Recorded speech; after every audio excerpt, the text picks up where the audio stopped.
ओम श्री गणेशाय नमः। जय माता दी। जय गौरी शंकर। गणगौर व्रत कथा। एक समय की बात है, भगवान शंकर माता पार्वती जी एवं नारद जी के साथ भ्रमण हेतु चल दिए। वे चलते चलते चैत्र शुक्ल तृतीया को एक गांव में पहुंचे। उनका आगमन सुनकर ग्राम की निर्धन स्त्रियां उनके स्वागत के लिए थालियों में हल्दी एवं अक्षत लेकर पूजन हेतु तुरंत पहुंच गई। पार्वती जी ने उनके पूजा भाव को समझकर सारा सुहाग रस उन पर छिड़क दिया। वे अटल सुहाग प्राप्त कर लौटी। धनी वर्ग की स्त्रियां थोड़ी देर बाद अनेक प्रकार के पकवान सोने चांदी के थालों में सजाकर पहुंची। इन स्त्रियों को देखकर भगवान शंकर ने माता पार्वती से कहा, तुमने सारा सुहाग रस तो निर्धन वर्ग की स्त्रियों को ही दे दिया, अब इन्हें क्या दोगी? पार्वती जी बोली, प्राणनाथ, उन स्त्रियों को ऊपरी पदार्थों से बना रस दिया गया है, इसलिए उनका रस धोती से रहेगा, परंतु मैं इन धनी वर्ग की स्त्रियों को अपनी अंगुली चीर कर रक्त का सुहाग रस दूंगी, जो मेरे समान सौभाग्यवती हो जाएंगी।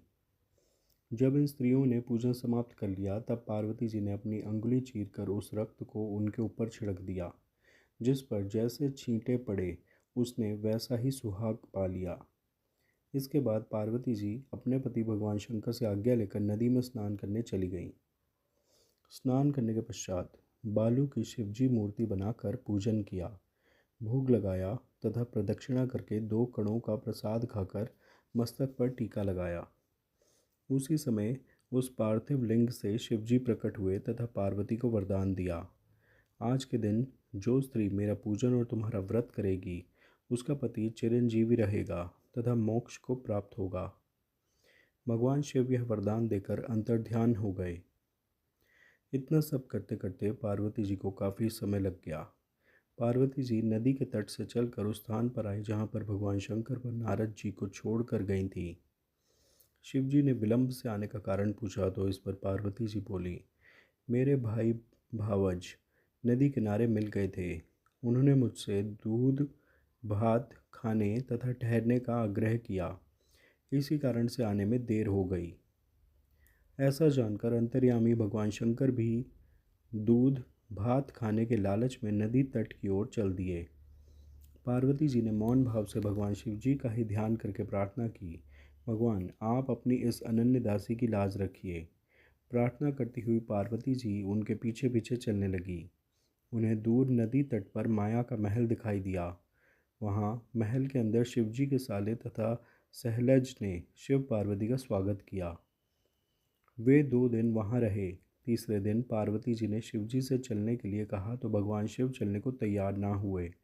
तब पार्वती जी रूठ कर अकेली ही चल दी। ऐसी परिस्थिति में भगवान शिव को भी पार्वती जी के साथ चलना पड़ा। नारद जी भी साथ चल दिए। चलते चलते भगवान शंकर बोले, मैं तुम्हारे मायके में अपनी माला भूल आया।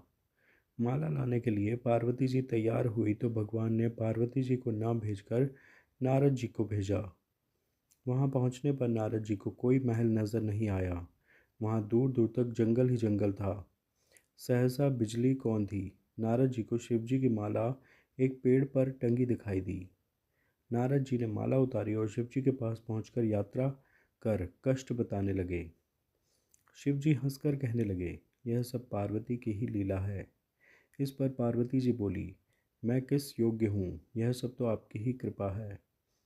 ऐसा जानकर महर्षि नारद जी ने माता पार्वती तथा उनके पतिव्रत प्रभाव से उत्पन्न घटना की मुक्त कंठ से प्रशंसा की। ये थी गणगौर की कथा।